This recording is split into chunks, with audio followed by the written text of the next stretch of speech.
I'm sitting over here, and I'm fucking thinking, and I had a flash of my mind. Here you are, you can't get your money from Larry, and you're not going to. I hate to fucking disillusion you.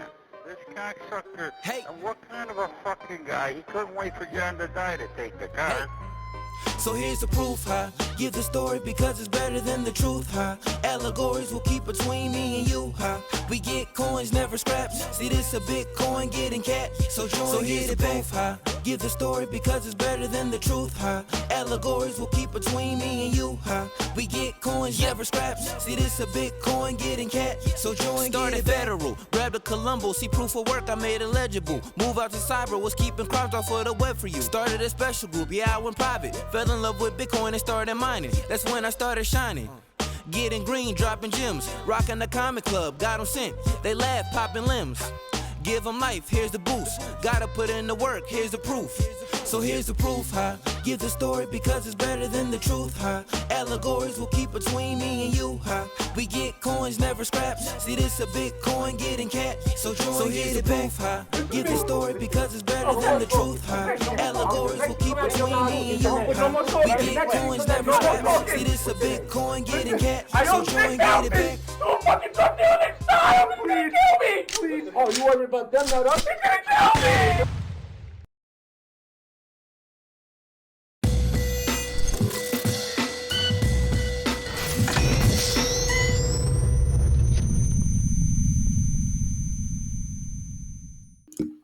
All right, welcome everybody. Nothing says comedy like a guy begging for his life. I'm gonna have to change that at some point, depending on the guest. It's very symbolic. We're all begging for our lives out here. Yeah, man. just kill me.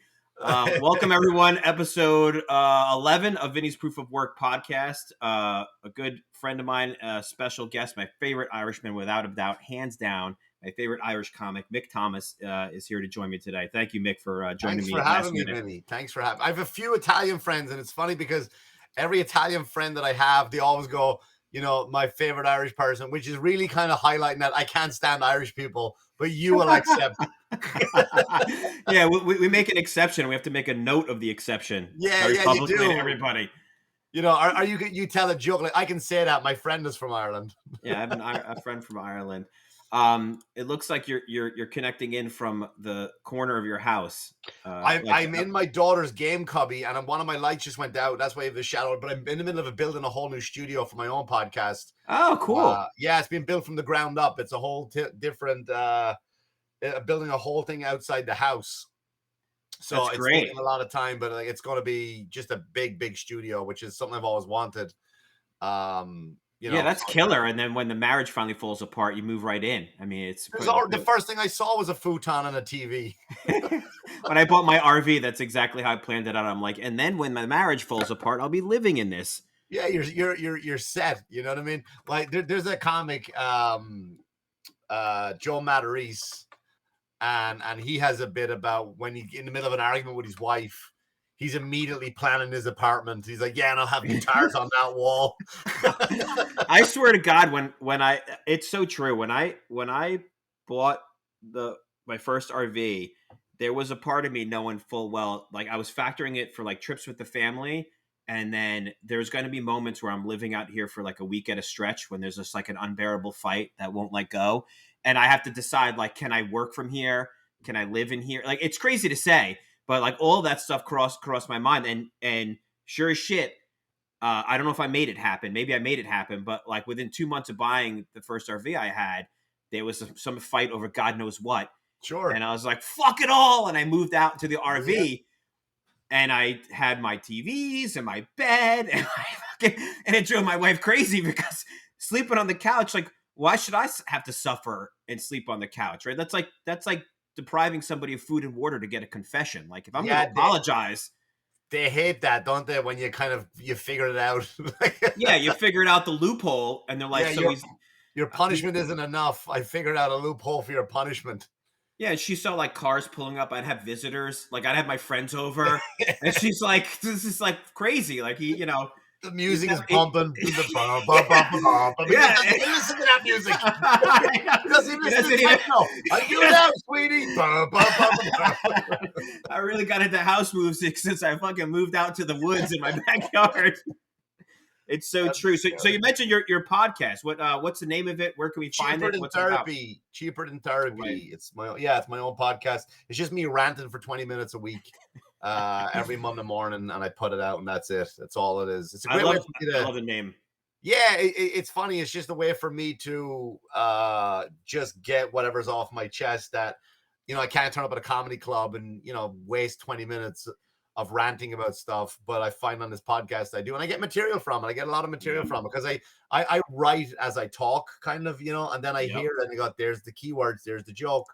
Then I'll go back and I'll edit it, and I'll not edit it for the podcast, but I'll edit it for the stage. Yeah, it's so funny. I was talking to, I did Paul Verge's podcast a while ago, and then I had him on as a guest. Yeah, Verge is a buddy of mine. Yeah. Yeah, you mentioned that after the fact, and that was so cool to hear. And he was so nice about it. But one of the things we talked about after the show was that fact that just talking, and I've talked to you about this as well, but just talking is important.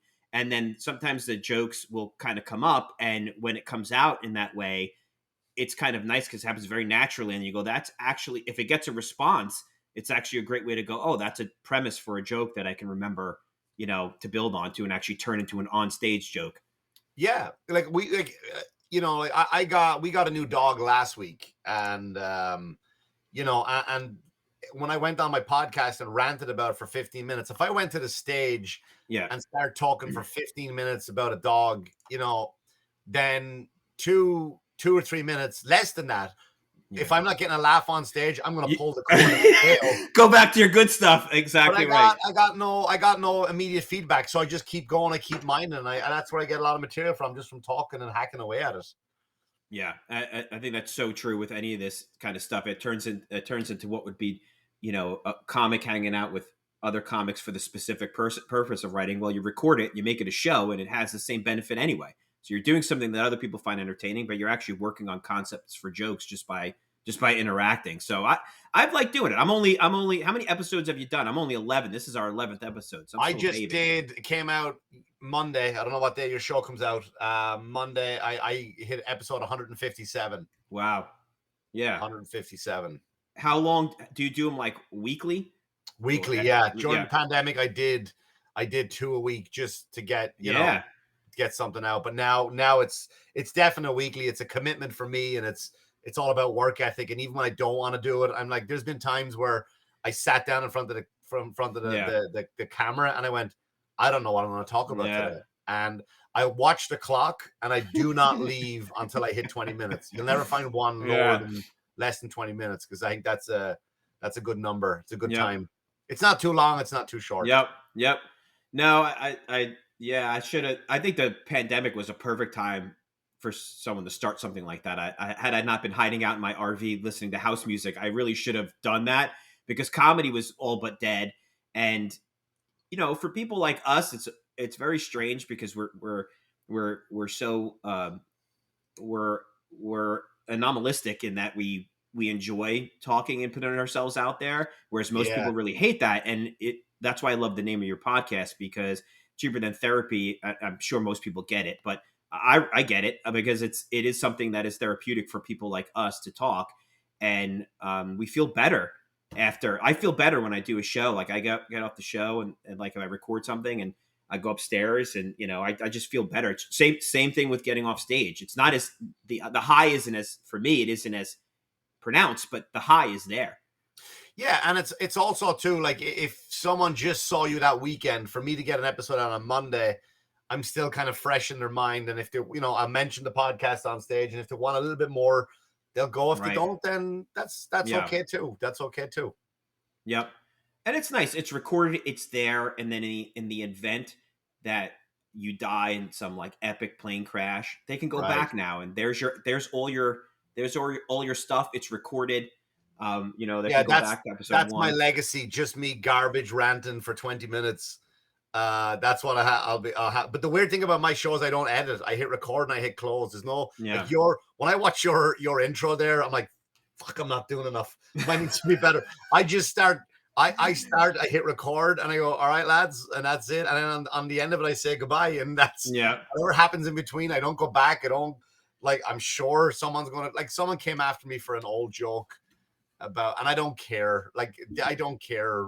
I don't censor myself in any way. I'm not. I don't sidestep topics.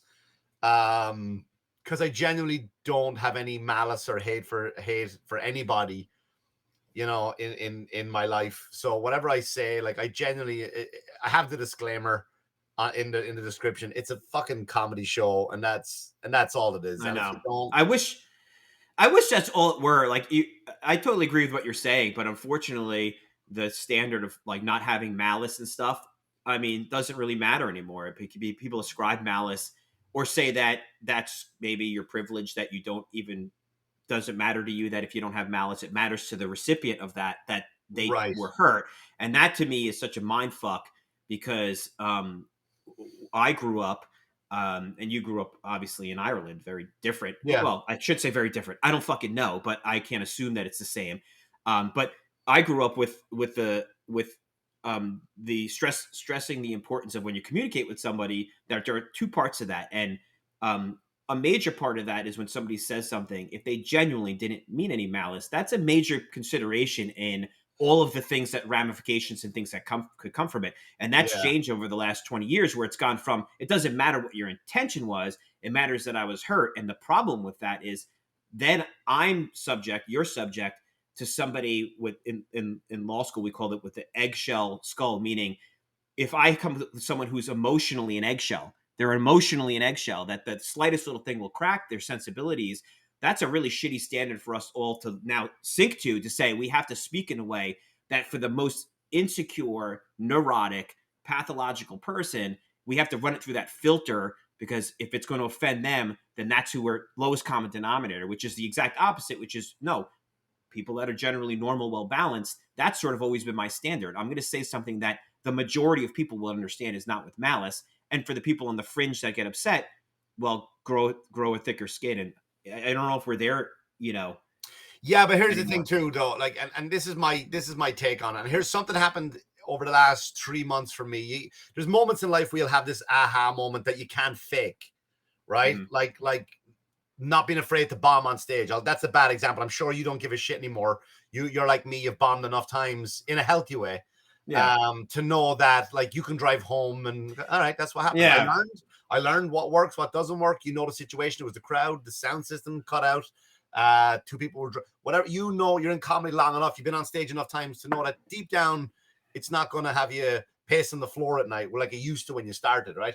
So but you get these aha moments in your life. One was described to me by comedian Mike Britt. It was about bombing. I'm kind of sidetracking. I'll get back to my point though. And I was at the comic strip with him, and I was 2 shows Friday, 2 shows Saturdays, and I murdered 2 shows Friday. And the first show on Saturday, I bombed horribly. And I remember just being so like, what the and Mike said, "You're lobster." And I went, why? He goes, look at a menu. He goes, there's lobster and there's steak. Both of them are very fine meals. Tonight they just wanted steak. Yeah. And I was like, shit, because you forget what you're capable of doing on a good night, right? And it's also the point of that. There's when you're first starting comedy and your data points are, let's say you've gone up 5 times, 10 times. Well, each time you go up might account for a large portion of your time on stage. So if you bomb, if you've gone up twice and you've bombed, that means 50% of your experience is a horrible bomb. So the more you do it, of course, the less significant any one becomes, which is good. But the reaction, I think, for people in chasing the laugh without having confidence in the material is that, like you said, you just had a crowd that wanted steak that night and you were lobster. Right. You're not going to change your set, because the next night, guess what's going to happen? They're going to want lobster and not the steak, and you're going to drive yourself insane. And there's 100%. a metaphor for life and relationships there too, right? Of course. I mean, trying to become something that your partner wants, trying to become something that your friends want at the expense of your mental health, and not realizing, like, I'm fucking steak as a human being. I'm willing to go to the edges and be a little bit undercooked or well done or medium well, but I'm never going to be lobster. And so, you know, I Right. think people can get And an it unhealthy can be pattern. exhausting too, like especially the early stage of a relationship, right? Where you're Prince Charming, you're awesome. You're everything. Right? You're lobster steak. That takes a lot out of you to maintain that. And then one day she Yep. walks in and catches you pissing in the sink. And like, yeah, this is Yeah. what I do. This is what I do. I know. All right. Yep. I'm sorry. I was a fucking legend, a prince for 6 months. It's exhausting to keep that up. But to go back to like, that was an aha moment that you can't force that on. Like, I can't tell Yep. somebody to not give a shit because you can't. Yeah. No. You can't. You can't fake not giving a shit. No. That and the other moment I had, aha moment I had was a few months ago. So I went on TikTok, which is something I despise, but I immediately went up to like 25,000 followers because I Wow. post one joke a day. The best thing what happened to me was TikTok because the comments on the jokes, not that it's not funny. I don't care. If you go, that joke's not funny, you go, all right, that's not fair. I don't give a shit. But the people who legit got offended by some of the things I said, that there's no way you could possibly Yeah. And it hit me that, you know what? You don't matter. Now, you matter as a human Yeah. being. When you go into the world, Yeah. you matter. You're a person. You're entitled to the same rights I am. You matter. But once you pick up your phone and do this, you don't matter to me. Yeah. You will not hurt me Yeah. with your comments, right? So therefore, I take that mentality when I go to the stage. Like, I don't care. Like, I'm not going to not do something I genuinely think is funny or I want to do because you might get upset. And people aren't really upset. I think people hear certain words. Of course they're not. And they pretend They're trained. to be because They're they want to be on the trained. right. They want to be on the right side of it all. They're you know? trained. They're trained based on, again, what we're kind of seeing happening. And this is gonna perfect segue into the first thing I really wanted to delve into with you regarding Elon Musk's purchase of Twitter. But it's they're being trained based on the other people who are like this, who are like egging them on and validating their emotional instability. Whereas it's in real life, I don't think it would have ever it could ever get this bad, because in real life you have enough people that have to actually look you in the eye. And you're also, when someone gives you advice, right, when they're just a nameless person on Twitter or Instagram saying, I was offended too, I can't look at that person and the fact that they've been in sweatpants for the last 3 weeks and they're sitting there with a bucket of chicken, with drool down their face, and go, that person's probably not the best person I should be taking advice for. But on Twitter, we all basically look the same. I get we have followers and you have images, but nobody cares about that, especially if you're not a blue check mark. So you're getting egged on by other people that can be very miserable people. And so they're giving you their advice, but meanwhile, that advice has led them to a life of misery. Whereas in real life, if someone said, like, I remember once when I was at IBM, I had a coworker kind of play a trick on me and my brother. I don't even know why. It was stupid, and it was like it was something stupid. He had kind of jokingly talked about that he was dating another girl we worked with, and it wasn't like I liked the girl in that way or anything like that. How long ago was this? Oh my God, we were in college, so it must have been one of the breaks, probably over from 1995 to like 1999, probably somewhere in that range. We were at IBM together. We were working like Christmases and summers, and one of the guys created this farce that he had dated intimately a girl that we all worked with, and it didn't really matter because I didn't like her in that way. I don't think my brother liked her in that way. And then when it was revealed that this was like a long running joke, like I kind of got like pissy about it for some reason, and I'm embarrassed to even, I haven't thought about this in forever, but he pulled me aside. Now, he was a lot older than I was. He was probably like 15 years older than I was. And we were close, and he pulled me aside and he was like, what's the deal? I never forget the expression. It was the first time I heard bent out of shape. He's like, you're getting all bent out of shape, it seems like. And I guess what it was I felt sort of stupid that I wasn't in on the joke. And he kind of set me straight. He was basically like, look, man, he goes, I'm sorry if you feel like whatever, but you got to understand it was just a joke. And then it kind of caught its own momentum, and it just dragged on through like the whole summer. And then at the end, it was like he kind of revealed it. And instead of being like, oh my God, I feel like, it's hysterical, I got all bent out of shape. But that was like a real person talking me out of that nonsense. I was freaking 18 or whatever. I was an idiot for being upset or whatever I was about it. I was an idiot. And it was a real person. Now, had I had 12 other anonymous people going, yeah, man, that's fucked up, he made an ass out of you, he really made an ass out of you, at that age, I might have been like, oh yeah, you're right. You're right. and I would have doubled down and tripled down. That leads to like a life of misery, because then I'm the guy who runs around getting offended at everything. Right. But also in that case too, right? But that was a real person. So when the mistake we make, and I don't make it anymore, trust me, is that when you see a comment on whatever social media you're on, I'm on very little of it now.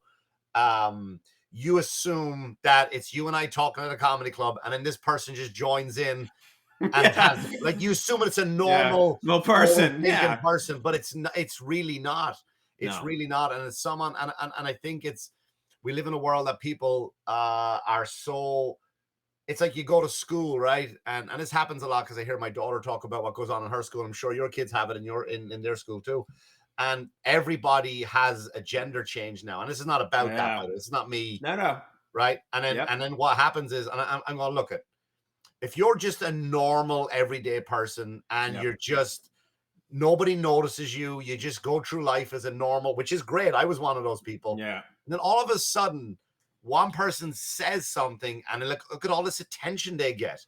And now all of a sudden you swing by and go, hey, you know what? I'm that too. Well, guess what? Now we're giving you this attention that you didn't like. So, and I think once you pick up that phone and you answer and respond, I'm offended too. Well, they're like, well, come on in then. Come on and join our group. Join our group, and you feel welcomed. And suddenly, the dangerous part is it becomes part of your identity. And I agree with you on the other things. You know, I was reading something the other day. I was talking about, you know, somewhere in the neighborhood of now 20% of people. It's a statistical impossibility. We wouldn't, as human beings, as a species. First of all, that evolutionary change wouldn't happen in a matter of 15 years. That would happen over 100 years, 1,000 years. But when you're dealing with adolescents whose entire existence is pretty much based on being noticed, and you introduce social media to those kids, and we struggle with this mightily with our kids constantly, the battle of how much is too much, you know, the absolute addiction of it all. There's no doubt in my mind there's an absolute addiction of it all, but the idea that they're going to emulate things that are, people are getting followers, people are getting attention. And so again, it's really hard to explain to an adolescent whose brain hasn't properly fully developed that this is the wrong way to get attention, because attention at that age is attention. I did it. I was a misfit. I was a class clown. I got suspended. I got, you know, I was shoplifting. I was a bad kid. When my parents were like, don't you feel this? I didn't feel it. Was the high of the attention was obviously for a period of my life very more important than the what does it say about me part of it. And for kids, especially girls, when they're going online, it's really crazy and hard to expect them to use their 13-year-old brains to understand, like, well, the less clothes you wear on a TikTok video, there's a direct correlation to the number of followers you're going to get. And that's not necessarily a good thing.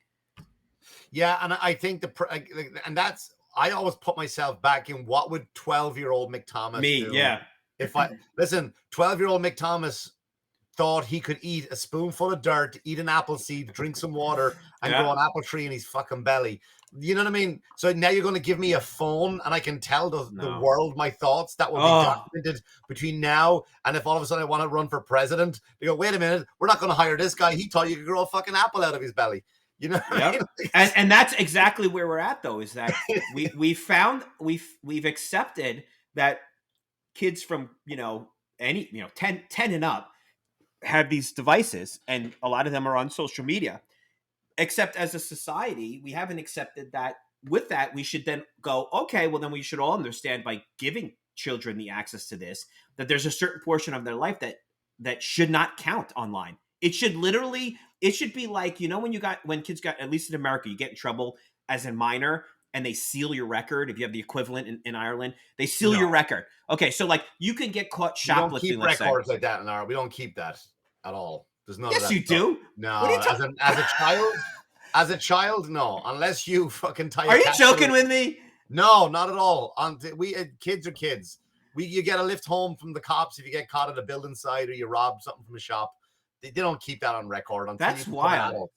That's a separate podcast, and I'd love to talk more about. And I just watched Braveheart a month ago, and the introduction of the Irish into the Braveheart storyline. I love that too. Especially the crazy Irishman. Stephen Flanagan. I was talking to God, he said I'm okay, but I'm pretty sure you're fucked. I still laugh at that every time I see that. It's such brilliantly played role. But anyway, isn't it weird that we're like, here, kids, go take this recorder 24/7, go take this internet access, and we're okay with that. And then when that person, this is the first in the last few years, this is the first batch of adolescents that now have matriculated into adult life, and now we're pulling their shit, going, this person said this person said here, people applying to college, we're getting their scholarships revoked. How can we be so cruel as to give kids this thing that we know full well is they're going to make mistakes with, that are going to be documented, and then say we're actually going to hold it against you when you apply to college, when you go for a job? How cruel is that as a civilization? I truly believe that at one point it'll be like that, where it'll be, everyone's going to agree that beyond this point, it's off limits. If you did something stupid, it's just off limits. It's part of your childhood. Because I know the stupid shit I did as a child, even stupid shit I did earlier in college, I'm embarrassed about. That, I'm so thankful are not in a video somewhere, Exactly. that could have had huge consequences for the, it's bad enough. I've talked about this in earlier episodes. The closest I come to that is when I took the polygraph for the FBI, and I was like Chunk in the Goonies, in that scene in the Goonies where they got Chunk and he's going through his entire life history. He's like, and then when I was 15, I was in a movie theater and I took this bag and he's making the puke sound, and he's literally going through every awful thing you did. I left that experience so shook. It was such I don't want to use the word violation because I consented to it, but it was so intimate to have somebody in your head and you voluntarily saying, I got caught shoplifting. I downloaded MP3s. I downloaded porn. All these things that violated copyright and were against the law. And then I got fired from this job. Yeah, I did this. And you leave there sort of like humbled, really humbled. But at least in that context, I wasn't being judged by the world at large. I was being judged by a guy who said to me flat out, Vinny, if we excluded everybody who downloaded an MP3 illegally, we would have no FBI agents. And this was still young. This was 2004, when that wasn't as widely as accepted as it is kind of now, or was, or whatever, however you want to look at it. But thankfully, I was given a pass on that. They're like, we get it. You downloaded a bunch of stuff. It was in the Napster days. Nobody was really thinking about copyright. You get a pass for that. Lars came after everybody, didn't he? Lars from Metallica. Yeah. He came out with his little quest, and then and all of that. But I do, and that kind of leads us into the whole thing that's happening this week, which is, again, I mean, all of this, and Elon's one of the biggest proponents of the idea that we are probably living in a simulation, which is a theory that I personally believe in, that there's a good chance that all of this is sort of playing out over a fraction of a second in a simulation. It's just one iteration of what I've heard that before, but then I think I'm very good at video games.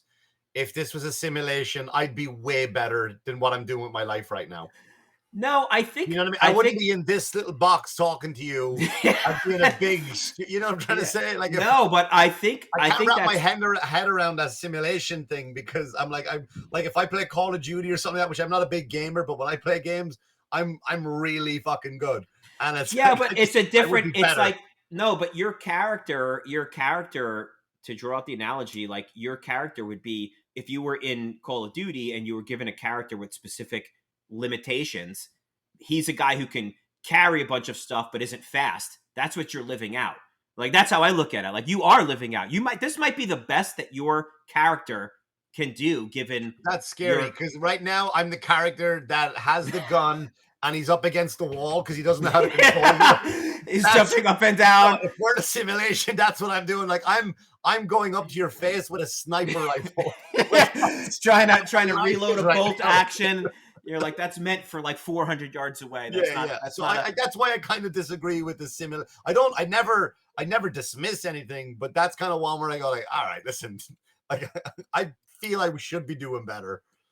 I again, like we just said, it's all relative. I think there's also a possibility that it's iterative. So this, again, is one life that we live, But if this is just one of 1,000 iterations of your code for your character, then it's irrelevant. It's like being on stage 1 out of 1,000 times. So you're like, I should have had a better set. I know I could do better. Yeah, that potential probably does exist within your code, but it might just take how many lives to go through that process. And again, this is 100 years for us, but I truly believe that if this is what's happening, that this is a fraction of a second drawn out. And I've kind of felt like that way forever. And I think the best way I can analogize that feeling is that, why is it that sometimes when you're going to bed at night and you're sitting there and a random thought pops into your head, why is it that something that happened in high school can sometimes feel both simultaneously a lifetime away and yesterday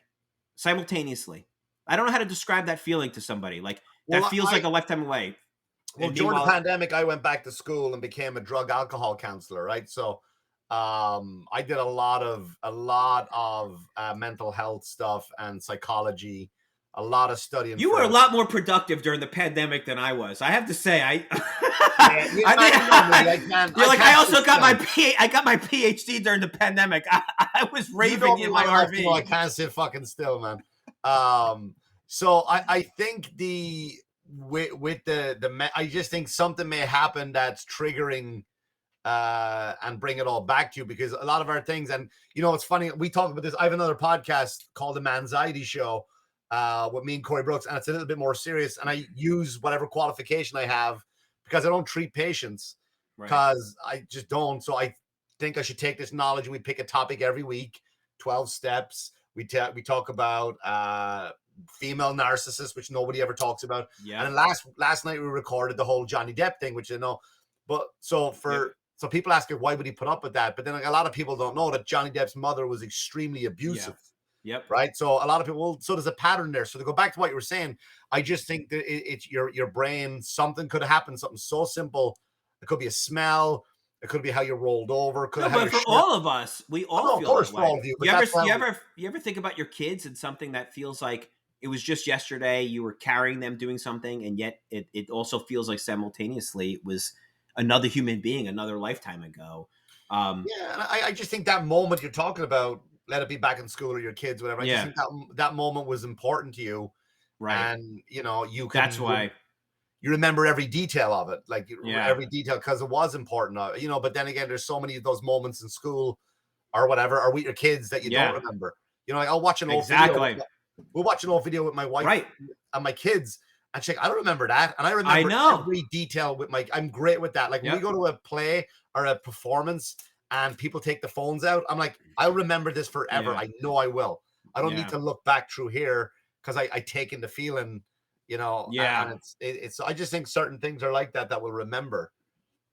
And that could be part of it. But the Elon Musk thing, going back to sort of the simulation theory, right? So we have a guy who he's pretty active on Twitter, obviously, and gets into this sort of conversation about, all right, maybe I'll buy, a majority stake in Twitter, and then ends up and says, I would like a board position because of that. And then of course Twitter pushes back and says, are people, they're not saying this, but it's obvious what happened, that they're not comfortable with him having a board position. So he turns around and says, how about I just buy your entire company? That's such a big dick move, though, isn't it? I mean, it's, and for all the people for the last 15 years, build your own Twitter, there was another option on the table that only 1 or 2 people on the planet, maybe 5 on the whole planet, could have entertained. And that's, or they could buy your company in what's called a hostile takeover, which is where they're actually bound to accept the offer if it's reasonable, because it's in the fiduciary interest of the stakeholders. Of course. And nobody ever considered that as the other option, to build your own Twitter, which we all know was such a bullshit. Build your own Twitter, to me, is like saying build your own electric company, build your own natural gas company. Social media has become so integrated with our day-to-day life that, and it's crazy to even say this, because in the beginning, I don't think people thought it would happen as quickly as it did. But telling people that you have only a handful of apps or sites that exist where legitimately you can go to express your opinion, and you're funneled into those by design, right? They drew you into those things, Facebooks and the Twitters and the Instagrams. And then to say that because those companies are run by a they're privately owned, they're not beholden to the First Amendment restrictions, which I totally understand and it's a valid point, right? The First Amendment was written to let people understand there are restrictions on what the government can do to prevent you from speaking. They're not applicable to private companies. At the same time, part of what's baked into American culture and American companies generally is that there is a close connection between the First Amendment and how companies are historically operated, right? If you worked for a company, you couldn't be as free as you could be in the town square, but there was a general understanding that people should be able to express themselves without fear of bad things happening to them just for expressing a normal everyday opinion. But there were restrictions on the company side. But when you have something like a Twitter that can decide what is fact and what is fiction, what is misinformation, what is not, it becomes really frightening, because what you end up doing is people end up getting banned and losing their accounts. And so there is a necessary chilling effect for everybody else saying, well, what if I believe that maybe people who are adopting in schools that I'm seeing with my own family and my own kids, that children are kind of joining the groupthink with identifying as something different, that I think this might be unhealthy, but I'm afraid to say that now online because it'll be flagged as misinformation or something phobic and will be banned. Or they'll try get you to lose your job also. Yeah, and if they really want to, they could then go dig into you and dox you and go back into your real life and say, do you really want a person like this working for you? Now, people used to say in the past, well, if you're a Nazi, yeah, okay, I get that. But we've moved from sort of this Nazi level to like normal, everyday, average person sort of thoughts that have been equated with Nazism. That's really frightening, that the only place I can go are places that I can't say, I posted something a few months ago. It's probably longer than that now, I guess 6, 7, 8 months ago now, that one of my children, as far as their vax status, varies. Some are vax, some are not. Mm-hmm. And somebody called bullshit on that. And I said, no. They said, well, why, how could that be? Almost like, how do you love your child one more than the other? And I said, how that is I went to my private physician and who's been with my kids forever. And I discussed the pros and cons for each of them based on their risk factors, their age, their exposure, what we knew at the time about how that impacted them. And the decision was made that we were going to vaccinate some and not vaccinate others. And literally, I got a response from, even physicians, supposed physicians, who has his, like, in his profile that he's like the vax doctor. Like, he's like, this nut guy, just pro-vax regardless. And he was like, bullshit, give me the name of the doctor. And I was like, no, why would I give you the name of my physician so you could cancel him? Oh, cancel him. That's all I need to know about you. That's a real thing. I'm not looking to get my pediatrician in a world of hurt because he told me flat out, I didn't vaccinate all my kids. Flat out, my physician told me that. But again, that's somebody that you're arguing with that doesn't count. That doesn't matter. Yeah, but he's a doctor. I mean, I actually looked him up. I mean, for what I could tell, he was a doctor in the city. And again, what his agenda really was, who the hell knows? But my point is that I shouldn't feel afraid to post something like that and losing my account and essentially losing my voice. You're muting people. You're taking away their ability. And so then what happens is you're creating an environment, a world that people go, well, everybody feels this way. No, because the people, the dissenters no longer have a voice. The dissenters are not allowed to say this or that because they've been banned, and everyone else who thinks that way is afraid to. And so what's crazy to me is this clip that let me throw this up here because this is kind of like, before you put the clip on there, like going back to the First Amendment now, correct me. See, here's the thing. I don't want to be, nobody wants to hear American law and amendments quoted by a foreigner. But I just love history and I like to read into it. My understanding, and correct me if I'm wrong, was like, freedom of speech. All it meant was, and this is, by the way, I think you should be allowed, if you want, listen, on Twitter, I saw a woman, I said this to my wife the other day, I saw a woman push a Coke can out of her anus on Twitter, but you can't talk about your vaccine, right? Get him off, cancel him, but she can push a Diet Coke can right out her anus, right? So that's the weird thing to me. So I don't care. I'm not on Twitter. I was on it. I just bailed. Bailed because it was noise to me. But my understanding of the First Amendment was, and please correct me if I'm wrong, is that The only thing is about the first, like what people are misunderstanding about the First Amendment is like you just can't get arrested for what you're saying. So you can be banned, like you could be in the town square, like I said, on a soapbox, and someone can kind of get rid of you off but you cannot be arrested or prosecuted for it. That was my understanding. Yeah, it's a very simple, but it's still accurate. Because people are misunderstanding that, because people are yelling First Amendment. Like, well, hang on a second. Do you know what? And again, I'm not for censorship. And that's exactly what I mean by it doesn't apply. It's a restriction on the government. The entire Bill of Rights, the entire Constitution. I ask this question often to somebody that I get into a debate with, and I say, "What's the purpose of the Constitution?" And most of the time, I get from people that are really uninformed is that it's a list of rules and laws for the people. And it's the exact opposite. The entire Constitution is restrictions of the government. It's there to tell the government what they can't do. Everything else is presumed totally legitimate for people to do. That's exactly what it is. And that goes into the Second Amendment, because the guns are for to protect against the government. Exactly. And the government. And the basis of that, the fundamental basis for that, is the founders of this country believe that our rights, and this was controversial at the time, that our rights are not given to us by the government, that we're born with them. Whether you believe in God or not, it's irrelevant. That you're born with certain rights, and that the sort of necessary evil of the government existed at the time, where they wanted to carve out, based on their experience with England, something an Irishman can relate to. They wanted to carve out and say, you as a government cannot infringe upon these, period, point blank. And that's the basis of the country. So it's a complete paradigm shift. Imagine a whole planet of people thinking the government tells me what I can and can't do. They give me my rights. And then a group of people going, no, you're brainwashed. You're born with those rights. You have the right to say. Hunger Games. Right. In a very sort of, in a very specific way. That's exactly like that.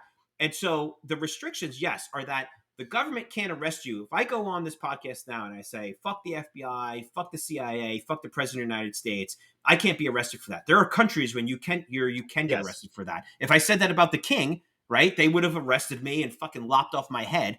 And that's what they said was ridiculous, that I should be able to express that opinion. A private company doesn't have that restriction, right? Because they can employ you, if you're an employee at will, they could technically fire you because they just don't like the fucking way your breath stinks. They could be like, fuck this guy, get rid of him. And that's a different relationship. But like I said earlier, the thing is that the basis of the things that are what are considered American bleeds into the companies that we built. Of course it would, right? Like, the expression, this is un-American, right? So a company that would say, we don't want to hire somebody because they're Muslim would say, well, you're a private company. And for the longest time, people said you could do that. And then there was legislation and lawsuits based on that, and say that's a very un-American thing, that as a private company you can say, I'm going to refuse service to you because of your race or ethnicity. So then they sort of balance that and say, well, you can't do certain things like that because they're basically un-American. Even if you're a private company, I can't rent my house and say no blacks. That's just my rule, right? I can't do that.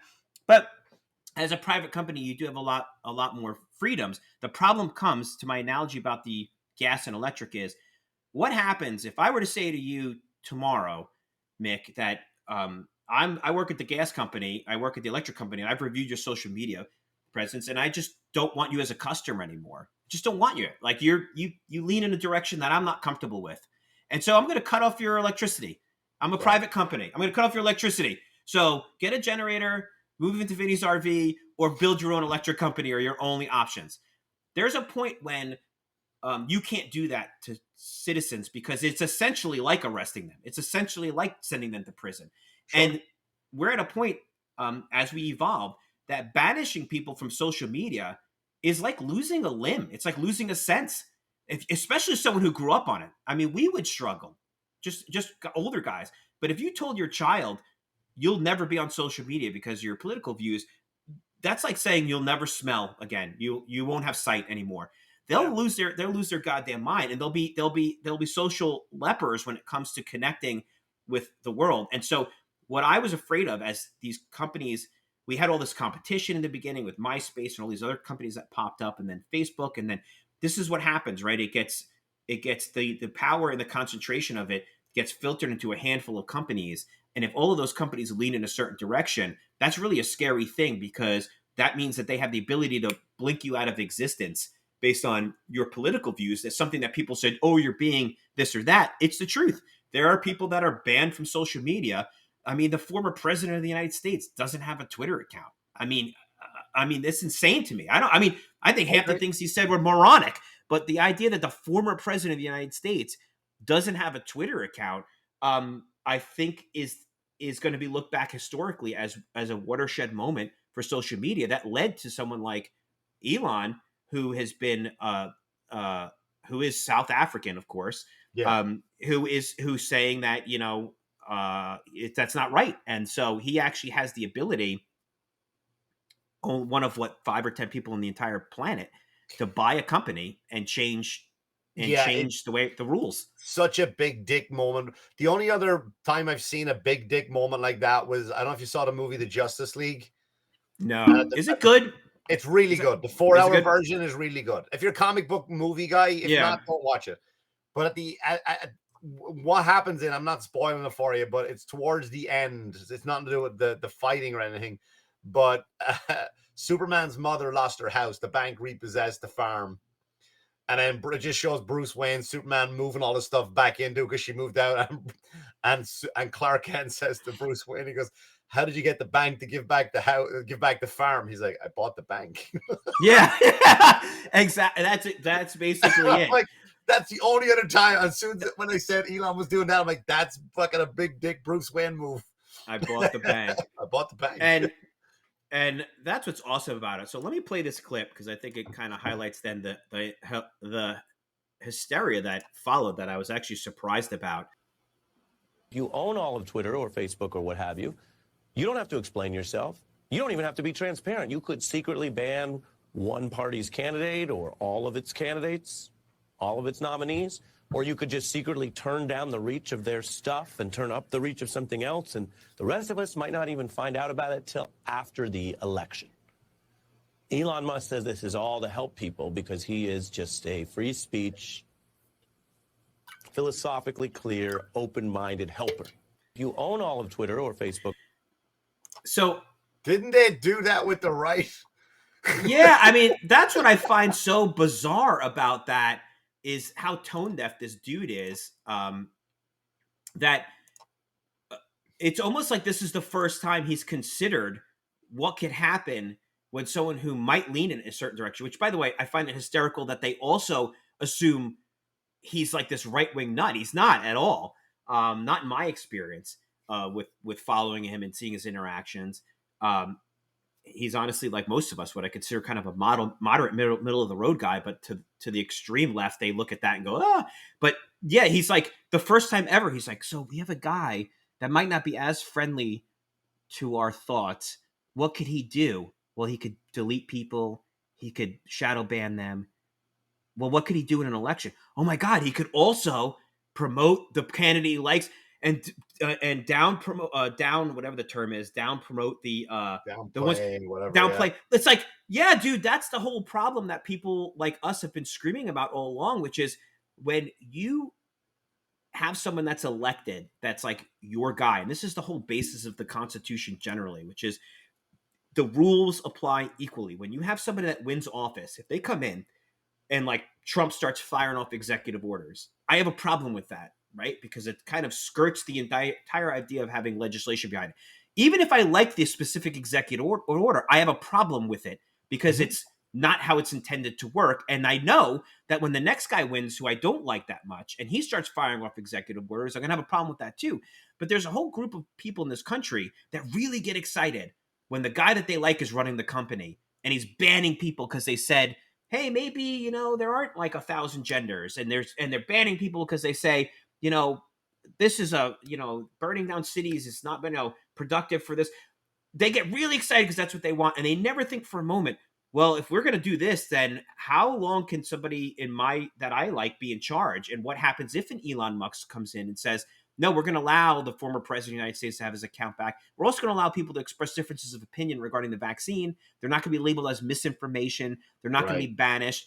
And that's what's really frightening to me. I tweeted this out the other day. It was like, some of the things Elon's tweeting were things that as Americans, we would have said, this is like the most ridiculous truism, right?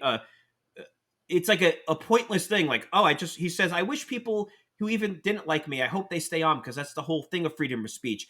for someone, if someone would have told me somebody said that in a public square 20 years ago, I'd be like, yeah, what did this guy like just take his first year constitutional law class? Like that's, of course, that's what it is. We understood that a difference of opinion is at the heart of debate, and it's at the heart of what makes part of America so great. Was we battle these things out intellectually, and then the better ideas are the ones that rise to the top, and everyone has more confidence in them because they've been debated so publicly that everyone feels comfortable with it. We don't suppress the person saying gay people should be able to get married. We don't shout them down, and we don't say that's insanity, we can't discuss that, because we let people say, well, why not? Why is that a horrible idea? And then we realize those ideas on the other side maybe don't make much sense, and then everyone can get behind legislation that changes that. And instead, we have a guy just saying, I hope everybody stays on the platform, and so that there just be more open dialogue. And there's this guy's quote about the sort of, and this is representative. I've seen hundreds of tweets from people. I'm off of Twitter. I'm no longer going to be a part of this. This is going to be I'm white moving to supremacy. Canada. Yeah, I love that one. That's just wild to me. Yeah, I'm not on Twitter anymore. I was on it.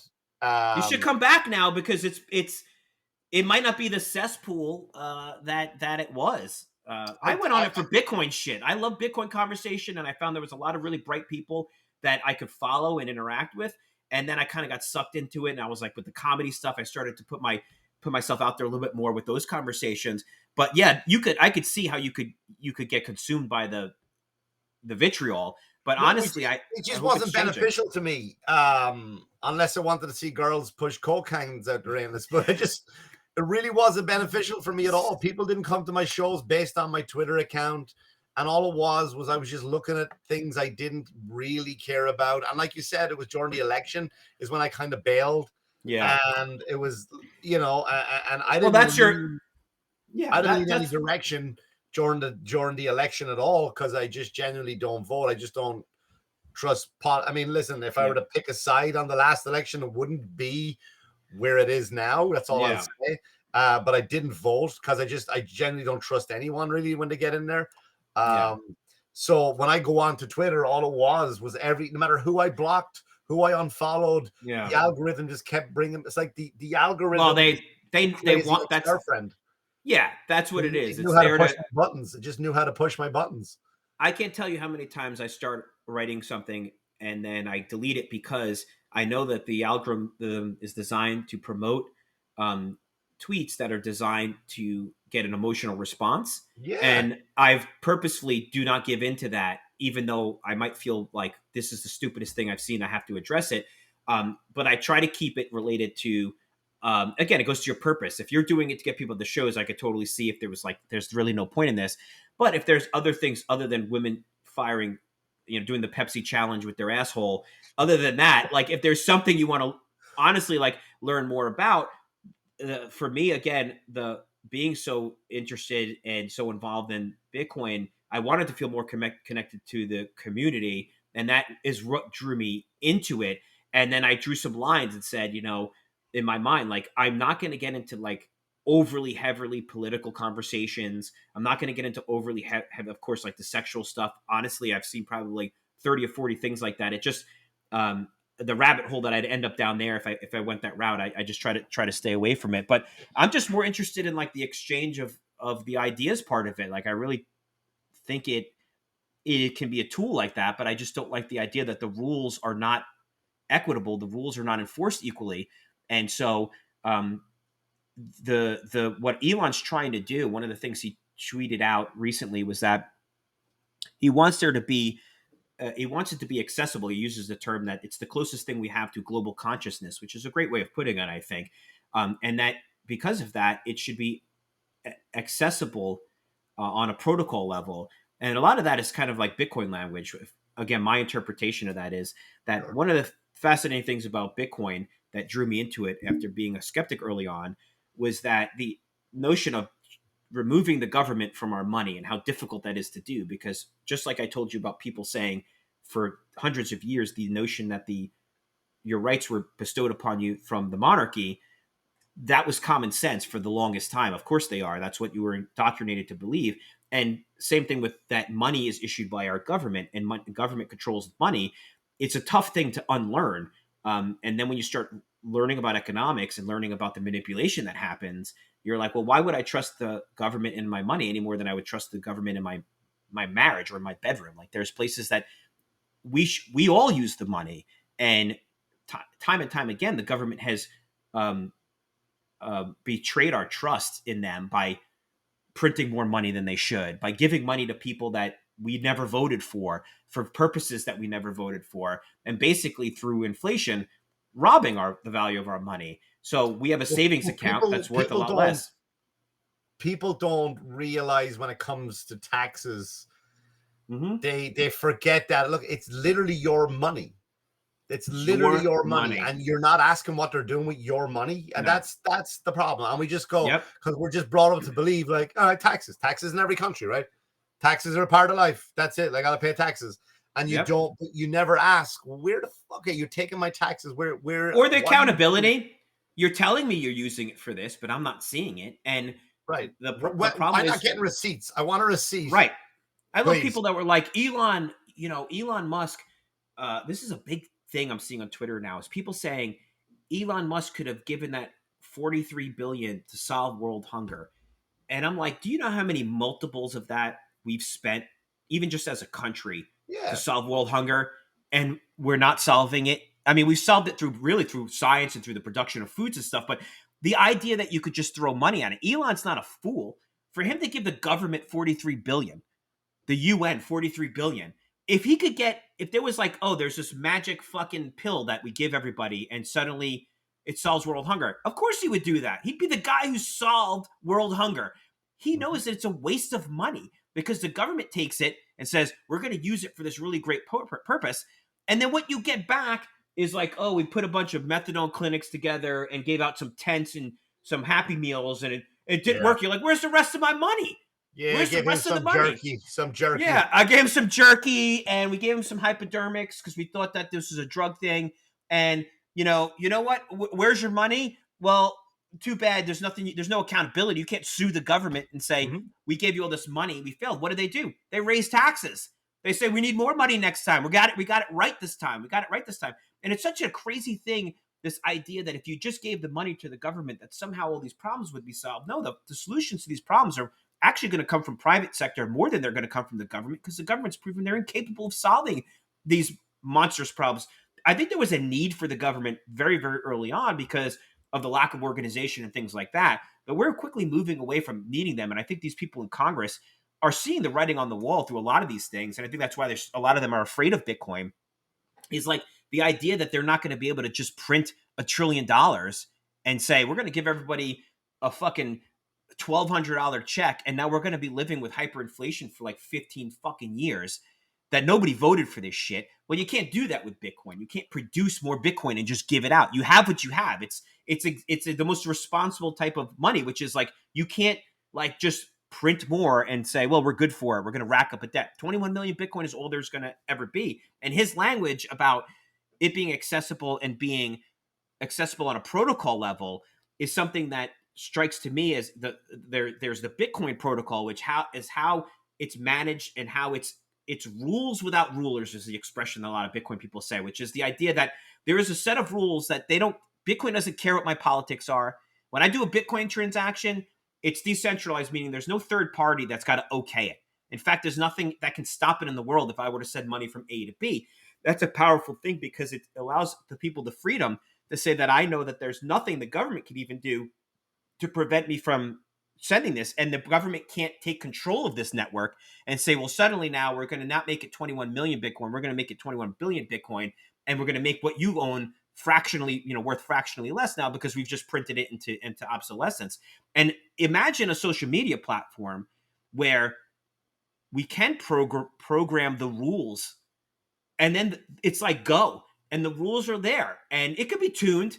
But once we kind of agree that the rules are like, look, if Mick Thomas gets banned, there wasn't some dude with a hard-on against Irish comics that saw his tweet and said, I'm banning Mick. I don't like him. Or I went to his show and he picked on me. Or he tweeted something about this.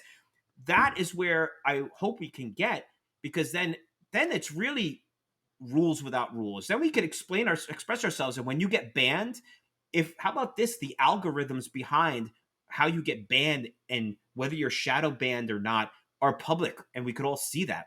That's how Bitcoin is. There's no mystery about how Bitcoin works. The code behind it is public source. It's open source. Everybody can review it.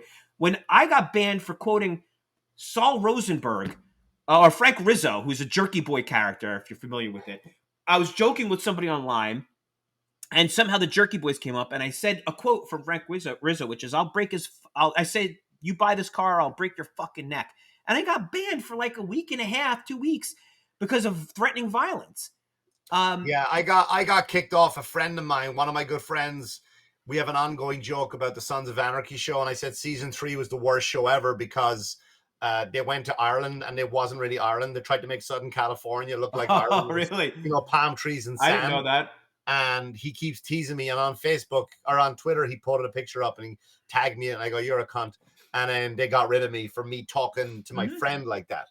But the thing is, what you're saying though, with all that is you know, about the government is that, but they keep people so dumb. They keep people stupid. Yeah. What do? They flood the media with Will Smith smacking Chris Rock. They show Johnny Depp on mainstream media. Yes. Like the actual news, like the actual news channel is showing Will Smith slapping a comedian, Johnny Depp arguing over his wife shitting in his bed. One of the top 5 shows on Netflix right now is This Cake? That'll tell you. It's like, is this a cake or a fucking Red Bull can? And I'm gonna watch this show for an hour. People go fucking, they don't care about, they're like, hey, you realize what we're doing over here, right? We're shutting down freedom of speech, and anything you say, well, we'll ban you, and it's going to interfere with the government in the election and how we move the money. We don't really have the money to back up. We don't have the gold to back up the money we're printing. But look, is this cake? Cake? Yeah. They're trying to keep us fucking dumb and keep us away from it. Yep. It's so true. All of this stuff. I mean, that's one of the things, you know, the Johnny Depp trial. I kind of reluctantly got sucked into it. I love trials, and something I do while I'm working, I'll put on like in the background, I put on trial testimony from like random trials or interrogations and things like that. And I love watching those things. And I tried to avoid the Johnny Depp trial because it was stupid for that reason. And then I got sucked into it like everyone else did, in part because I grew up with Johnny Depp. He's my generation. You know, he belongs to my generation. I recently got in about 3 months ago, went through and watched all 4 seasons of 21 Jump Street out of the blue. I was doing work in my RV, and for some reason that's something I binge watched and was watching that. And then, of course, you know, where he went with his career and all that stuff. And then he marries this woman and ends up in this defamation suit, which really is playing out more like a divorce case, like a divorce trial, than a defamation suit. Like a defamation suit, you know, so for those listening, you know, defamation is a term used to describe when somebody does something, either says something or writes something that ends up causing you financial harm. And there's 2 types of defamation. There's libel and slander. Slander is spoken word and libel is written word. And so she participated in Amber Heard participated in an op-ed piece for the Washington Post, I think it was, back in 2018, where she wrote this article and mentioned, in fact, I think I have it. She mentions that you didn't mention him by name though, right? No. And that's one of the weird things about it is, let's see. Yeah, I don't know if that muted us. In any event, it's a 2018 article from the Washington Post where, like you said, she doesn't actually mention him, but she mentions that she became the poster child for domestic abuse, and you know, anyone reading it, of course, deduced that it was him. There was the time frame and everything like that. And then, you know, pretty serious allegations that had a huge impact on his career. He's testifying about losing the Pirates of the Caribbean gig. Excuse me. Bless you. Thank you. And a bunch of other things he had going on. I think he was working on a deal. Yeah, he lost a lot of projects. He lost a lot of projects on there. Yeah. So the allegations are serious, and the climate is absolutely right about. I mean, she talks about in the article losing gigs because of this abuse, which I just find kind of strange. Like, who's not hiring you because you got beat up by Johnny Depp? You know, I don't know. I don't know. I mean, if it was true, then like it was interesting. I watched the Marilyn Manson documentary on HBO, and it's about, I don't know if you know what that's about, It's about the abuse he put his ex-wife through. And again, it's one-sided. So the thing about it, and this is the world we live in, and again, I'm not saying it didn't happen, so I don't want anyone coming after me. Oh, and he loves Marilyn Manson now. I love beating women. But it's like it's very quick. Like if I make a documentary on how Vinny D'Agostino stole $20 out of my wallet in the green room one time, people are going to just think because I made a documentary. So I'm not saying he didn't do it, but watching her story in this whole documentary, which is either I think a 2-part documentary or a 4-part documentary. She just looked like if you were to hire her again, you would be that's the girl from the document. Like it would take you out of the movie. So I don't know if that's what happened with her. You know what I mean? She's the girl that got beat up all the time. So when you watch Aquaman 2, you know, you mean I didn't even know she was in that. He makes a reference to that. What I find very interesting too, I mean, there's so many different parts of this, and this is why trials suck you in. Is so the calculation he makes to go forth with a defamation suit, right? As a lawyer, him coming to me as a lawyer, and I'm sure this was explained to him, which is like, this is the equivalent of, you know, mutually assured destruction. So she writes the article, and she probably got legal advice, and they were like, well, you don't mention him, so that's a plus. And on top of that, for him to sue you for defamation, he's running the risk of all these other things coming out. And I'm sure she told him, I have videos and I have audio that's going to make him look terrible. And that's the nukes, right? That's her nukes. And she's saying he wouldn't dare launch his nukes at her because she has these nukes in response. So he says, essentially on the stand, that the way he looked at it was the damage is done. He does understand that, like, there's no coming back from this. He's going to be the guy who was accused of this. But he'll be damned that with his, in his own words, his obsession with the truth, that he wants to set the record straight, which I think everyone could sort of equate to, which is, if I'm going to go down, I'm going to go down swinging. I'm going to, if she's going to label me a beater, a wife beater, and a drug addict and all these other things, I want the truth to be known. Now, that's what's so interesting about this is I've watched so much of his testimony, and I'll throw up a clip here. Not only what he says and how candid he is about his background, which is the only way you're going to stand a chance to win this case, by the way, is he has to come in and totally fall on the sword as a drug addict or a drug abuser. And he admitted that though years and years ago, you know, from coming from an abusive family, that he turned to drugs early on in his life. Early on. From like I mean, his mother he's blind, he's legally blind in one eye, and his mother would constantly mock him for that. Right. So he turned to drugs at an early age. So that's why he's got mommy issues. He's got drug abuse. So you're not saying anything that we don't know if we don't Google it. True. I guess what it is though is there's a difference between, like, when the public says, yeah, he's like notoriously, you know, an alcoholic and abuser, and then really the way cross-examination works, of course, is they're going to draw out every little detail about that. You know, they're not going to, it's not like you can say on the stand, I already told you, I like he said, I've done every drug since age 12. I think he said, I've tried since age 12. He goes, doesn't mean I continued to use all of them, but by age 12 or 15, he might've said, like, I think I did every drug basically that I knew of. The difference between that and sort of saying that in a social setting, which would basically diffuse it, nobody would bother, is the lawyers have the right during their cross-examination to go through that like you would a criminal history. So when one of the tweets I tweeted out recently was that I've never seen audio and video used in such a way in a civil trial as I have in this trial. I've only seen it used in criminal trials in that way for, like, the organized crime cases I did.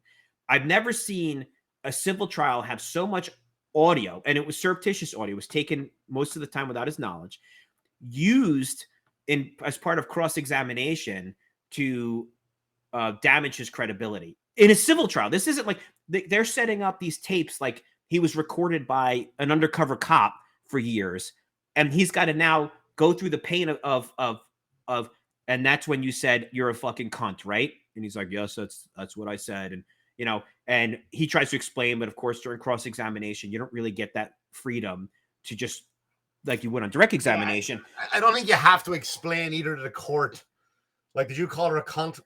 Yeah. Like, Well, that's what's driving him crazy. I think I have a clip here with that where Like she shit in my bed for fuck's sake. Like I can't. What am I supposed to call her? A confused lady? Yeah, like, she was confused, spatially confused about where the toilet yeah, is. Yeah. So the other thing I found really interesting along all those lines is the cadence in which he speaks. He apparently, again, his version is that I believe a lot of it's probably because of the drug use, but also because of his PTSD from this relationship and other things.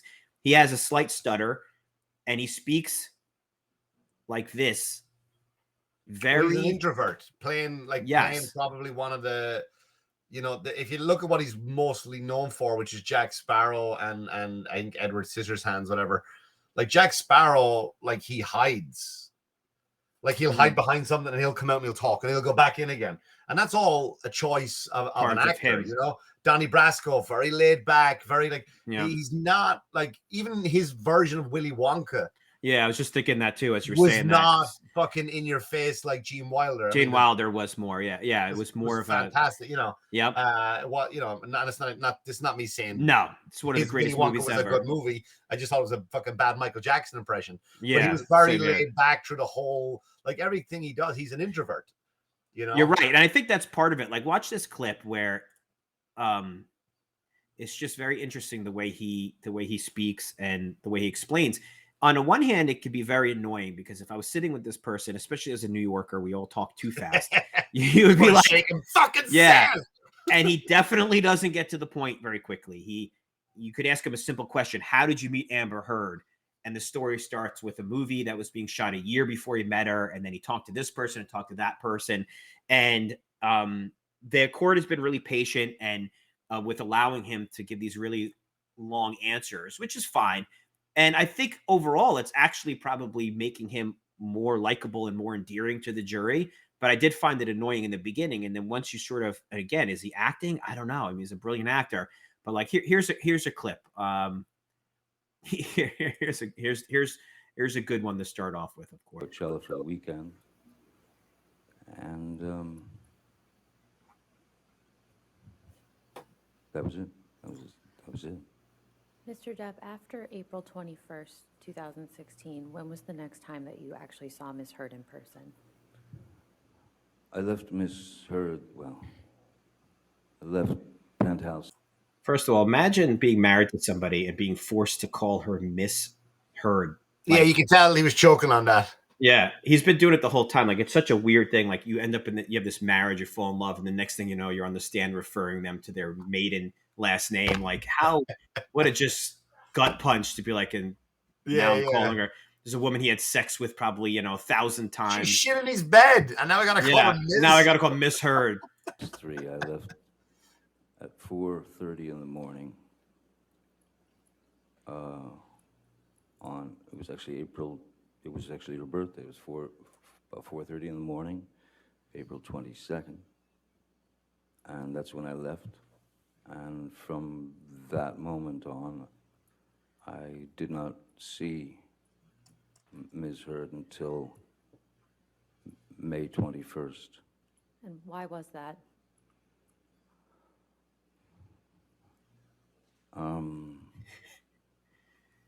The dramatics of this is he's talking about the poop in the bed. The way he leads up to this, you think he found like a severed head in his bed. But those 4:30 fights in the morning, like if you ever fight with your missus at 4 o'clock in the morning, and do you ever fall asleep during an argument? It's fucking the worst. You're not gonna live that one down. No. I had received some news. The birth of a turd baby in my bed. I received news. This just in. Your wife's shit in your bed.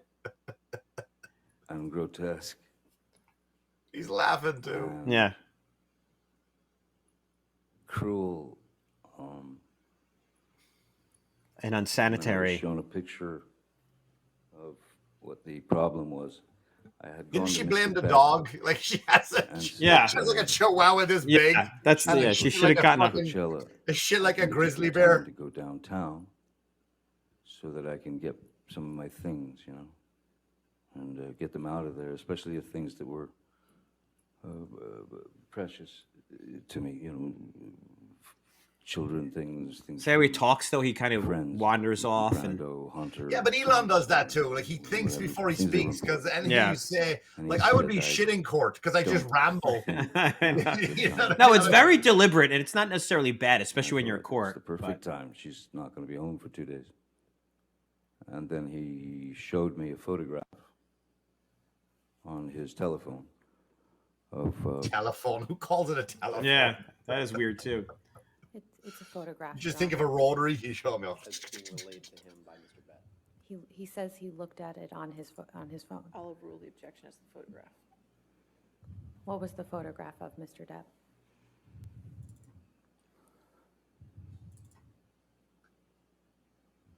it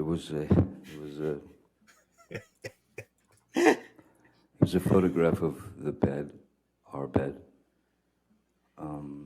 and on my She side had of the bed. she had Indian food for lunch and a fucking burrito for dinner. was human fecal matter. Just say shit. Just yeah, it's very dramatic. So I you know, understood why it wasn't. Just a say good time shit to and go be down done with there. it. You know, you don't go in with like, like he's best friends initial with Doug response Stanhope, for to fuck's that sake. You know what I mean? You was- think Yeah. Doug that's- Stanhope uses words like fecal matter. It's like, Yeah, I mean, you know, I unless he's ordering food, but like it's it's a little too clinical It for was describing. yeah, she took a shit. know, Man. Just say yeah. that and be honest. Be I mean, I real. just so yeah. bizarre. We've all been drunk. It's We've so all come Yeah. home from Taco Bell at 2 a.m, fucking drunk, But I and could only barely laugh. made it to the bowl. Like you could say you Um, shit. And so I did not go down there that day. I think the way he kind of drew out that description actually took away from, you know, from like you said. I think it would have been more impactful to tell the jury, you know, this happened, that happened. Maybe there's a dramatic pause in there and say, and then they sent me a bizarre photo. What was the photo of? It looked like human, Yeah. you know, Shit. waste shit. Can I say that? Waste or shit in my Yeah. bed. And how did you know it was human? Well, because you know, couldn't have been the dogs. Like it takes him like 10 minutes to go through the whole thing, but he is consistent like that throughout the all of his testimony, and that's kind of how he stumbles through. But he's really candid about that. The problem he's going to have is that he continued, his drug use was on and off, his alcohol abuse was on and off, and the whole core of this is that there are moments when he's blacked out, and that's when she's going to claim that he did whatever he did and that he doesn't remember. And there's a time when he was on a plane in a bathroom, blacked out, drunk. So I'm having trouble getting the video up. There's the video of she took of him like slamming cabinets, right? Like she sets the phone up on the table. It's a Who total hasn't slammed a cabinet? Yeah, and it's ridiculous in the video. You can't even. I'm like that when I can't even fight. Like who moved the fucking peanut butter? Slam. Yep. I mean, and that's what bothers me, and I think will bother most of the jurors is like they're going to say, so this is your. She has a counterclaim. He sues for defamation for $50 million. She counterclaims for $100 million, which I think's fucking hysterical. And then your video you're producing, it's not video of you getting a beating. You know, it's not a video of you getting strangled. It's all these videos that are subject to interpretation that even under the best inference are very difficult to believe that what's happening here is violent. In fact, in that video where he's slamming the cabinet, you know, she's doing that typical kind of spouse that, you know, what is wrong, baby? You know, like she's totally doing it for the benefit of the camera. Right. And catching him at a very bad moment. And he's slamming the cabinets. Apparently something happened that morning because he's saying, you weren't here this morning. You don't know what happened. And she's like, everything was good. You were so sweet this morning. And then he sees the camera and he kind of takes the camera, goes, oh, you got this fucking thing running. And he takes the camera. It looks like he throws it somewhere or whatever. And the lawyer's like, and that was video of you being violent. And he actually says kind of, yes. He's like, well, you know, yes, that was me. It's like, I don't know. Violent seems to have for me at least, a connotation of like when someone says, is he a violent person? Maybe this is kind of the FBI side of me, but I always assume that's violence towards people. No, I never describe somebody on an arrest as violent if he was like smacking his cupboards closed. That meant something very specific. Or if you're on the couch watching TV and you're comfy and someone says, go get milk, and you go, motherfucker, and you throw the remote down. It's like, oh, he's so violent. Right. If someone said that, I think that's disingenuous to characterize someone as violent. And he kind of says yes to that. I think he does make a joke like I was very violent to the cupboard or whatever it is. And that's all they seem to have so far in this trial is that their whole thing is to show as many shitty videos of this guy as they can. But the whole core of this is where's the proof that he was physically abusive? And they're trying to get there through like roundabout evidence of showing him he was drunk, he was high. They show him a picture with his ice cream spilt on him. Now, the guy says, or isn't this you passed out? And Johnny Depp says, well, that's one way of putting it. I don't know. He probably was blacked out. He could have been tired. He could have fallen asleep with a bowl of ice cream that tipped over on his lap. And I don't know. After having a wank, that's what it looked like. Right? Yeah, he did it too early, and then he forgot the ice cream was there, and he just, just fucking, you know what? I gotta get this done before she gets home. He was trying to do both at once, and he was overzealous. Some people like to get choked while they're having a wank. Didn't that happen to David Carradine or whatever? So maybe he likes to eat. He likes some rocky road while he's beating off and get it done before she gets home. And so there's a lot of that. That's you're asking the jury to say, well, a guy who's going to smack a cabinet, a guy who's going to fall asleep, he clearly had a drug problem, but you don't have one video, one audio recording of you getting a smack or a punch. Even the times where they're talking about it, it's really vague. Like she says things like, one time she's talking about being, you got to hit me when I'm down. And I'm like, but that's not literal. That's a figure of speech that you're used every day. Yeah, and the lawyer's trying to kind of use that like that's evidence of. I'm like, that's really weak because if I'm a juror, I'm like, that's the best you have. Yeah, you're a human being who's been in an argument. If you're a juror, like that's what you want in that juror, right? Someone who wants that. And listen, man, at the end of the day, look at if there was, there's always two sides to every story, right? And if she was, the public court has already ruined her, right? I mean, here's the weird thing about which, and this is not me advocating in the public court, right? Because like it or not, legally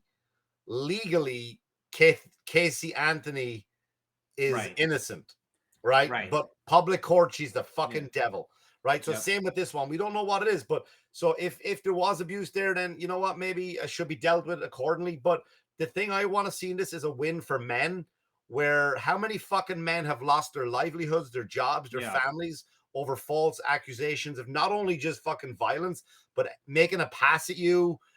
He fucking grabbed me here when he's walking by. And again, I'm not saying it doesn't happen. I'm not dismissing any type of violence, any type of sexual harassment when it does happen. But there's so many fucking guys have been taken down by fucking lies.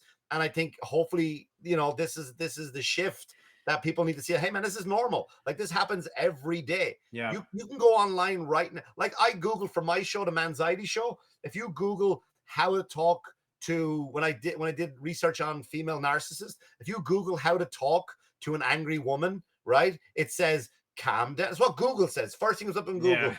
Match her to, try calm your tone. Give her some space. You Google how to talk to an angry man. Your listeners can do this as an experiment. Fucking 911. Call battle shouting. Dude, I swear to God, it's not a joke. Yeah. It's not a fucking joke. Get out of the house if he's angry. You know what I mean? Like you're in danger. I do agree. I totally agree with you on that. Man, it needs to change that. And you can go online and find battered women's shelters, and they should be available. But it's me not complaining that they have enough. They're on every fucking corner. But you try to find in a 20-mile radius a place where men can go who got beat up by their wives. And in fact, I think I would say conservatively, probably 70% of every guy I know and have ever been friends with has at least one story of being physically assaulted by someone they dated or were married to. And I'm not saying they got thrown a beating, but they got slapped, punched, headbutted, kicked, grabbed at, things that if a guy did would absolutely you'd be in jail. In Ireland, I got hit with a statue like this was it cake? She used to collect these statues, right? A certain make of statues, and she fucking whacked me across the head during an argument with it. And I told my friends, and they made fun of me for it. Hey, you fucking wuss. Exactly. The other way around, you wouldn't be talking to me right now.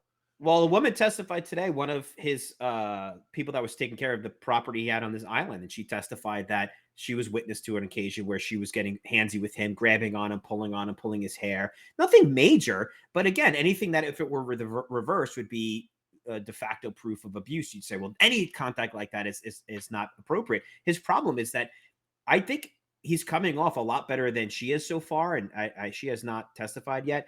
He's been under cross-examination, and so far I've been really unimpressed with what they've crossed him on. There's really hasn't been anything that's been like a bombshell like he's done. It's just them dragging him every bad thing he's done. He passed out on the beach in front of his kids, face down because he was high.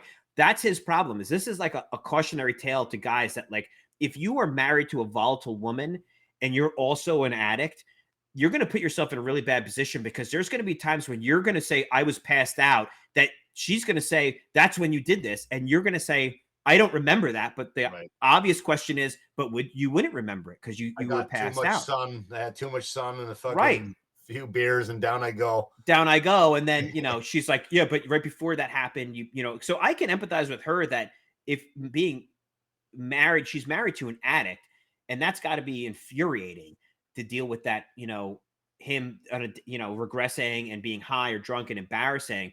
But similarly, when I'm looking at the supposed evidence of this stuff that's coming out, there's just been nothing here that supports the claim that she actually was. I mean, even stupid things she claims in the opening statements, the attorney claimed that here's the makeup she would wear on a daily basis that would cover up the bruises through the various stages of bruising. Well, the company that makes the makeup actually released a video showing that makeup didn't get released until years after the supposed abuse happened. And I so thought you were going to say the makeup company said, we're not punch proof. We're no good at cover. He's a liar. Yeah, this is not a liar. We get all those shiners and they come right through.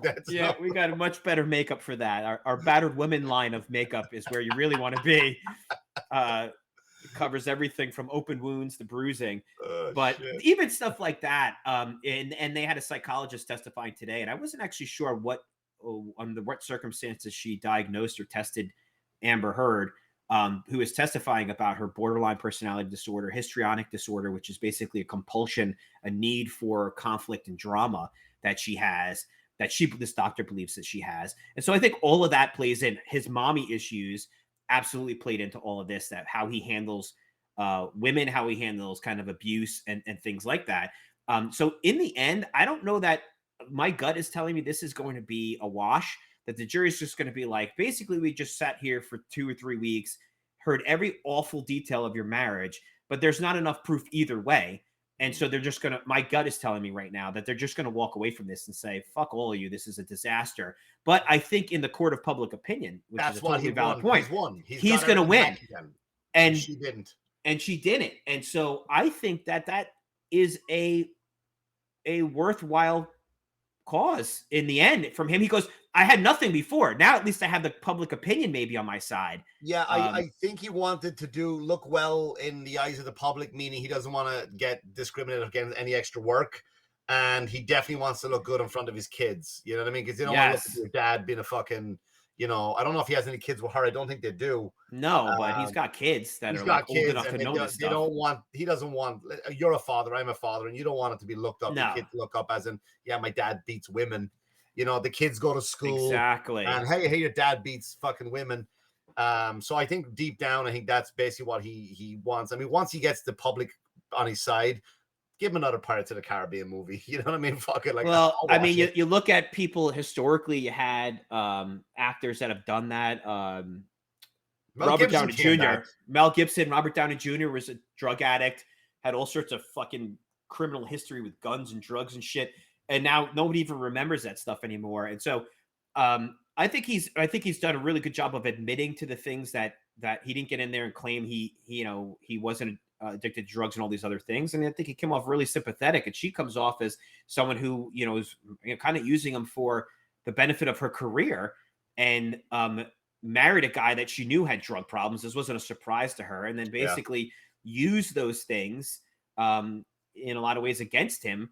And culminating in this lawsuit now, which is the things that are coming out are just it's so intimate. I mean, the shitting on the bed, she's going to forever be known as the girl. Every guy she dates is going to be at one point like, "You're not going to shit in my bed, are you?" Like, at one point he's going to get into a fight and be like, "Stay away from my fucking bed." It was a dog. Like, it's going to be like a big fight for her. Yeah, her next move is going to be some weird musician with a tattooed face. Yeah. I mean, just like Spider right up here. That's her next guy. That guy's used to getting shit in his bed. Right. Remember who was when Britney Spears went through that stage with Fred Durst or whatever like that, and she's gonna end up. She'll be the next Machine Gun Kelly and Megan Fox. Yeah. And she'll make a career based off being who she is, not what she can do. Yeah. That's her next move. That's what I see happening with her. Yeah, it definitely seems that. And this week on Amber, she'll have like a reality show where she's like 400 pounds. Right, she'll be in Starbucks. She'll have some fucking kid. I asked for fucking ice. I'm gonna shit in your fucking bed tonight. Yeah, I know. Give her the mocha. She can shit on the front steps of the Starbucks. We don't want to mess with that's her new show called Amber Shits. She just walks around shitting on things. Things that she doesn't like. Things she has a problem with. A reality show, or she's a judge on some contest. And she got to find out which fucking hotel maid made the best bed, and then she shits in the one she doesn't like. Sorry, you're going home. They pulled the sheet down. They're like, Amber didn't like this bed, and there's a turd there. Like that's what she'll be. Well, I don't know. I'll keep track of this. I'm sure to do a follow-up episode. I had a lot more clips I wanted to play, but this software is giving me anxiety today, so I'll have to figure out what the deal is. But hey, I know you have places to be. You got to go down out of town. It sounds like you're heading out of town. South Carolina, I'm heading. No gigs, just going out a bit of R&R. Oh, nice. Nice. Anything you want to plug while you're on here? May 11th, I am at the Hollywood Improv in Hollywood. And I'm back on Long Island, 27, 28 at Governor's headlining. So nice. Great. Long Island, come on down. Great. I have a cot in the back. I'm sure I'll see you there that weekend. Yeah, man. Come on down. I like hanging out with you. Yeah, for sure. Everybody else, thanks for tuning in. And be sure to like and subscribe, of course, and let me know your thoughts on this podcast. And if you want any follow-ups on any of the topics we discussed, I'll definitely do this again. And Mick, I definitely love to have you back again, in the near future. So yeah, man, I'd love to. And likewise, I'm going to have you come on mine too. So yeah, we'll get that squared up. We talked about that a while ago. So yep, you kind of got this moving. So now it's my fault. Now it's my job. Exactly. Now it's your move. Yeah, exactly. It's your move. And if you don't do it fast enough, I'm going to shit on your bed. That's my new move. So awesome, man. All right, everybody, take care. Have a good week, and I'll see you soon.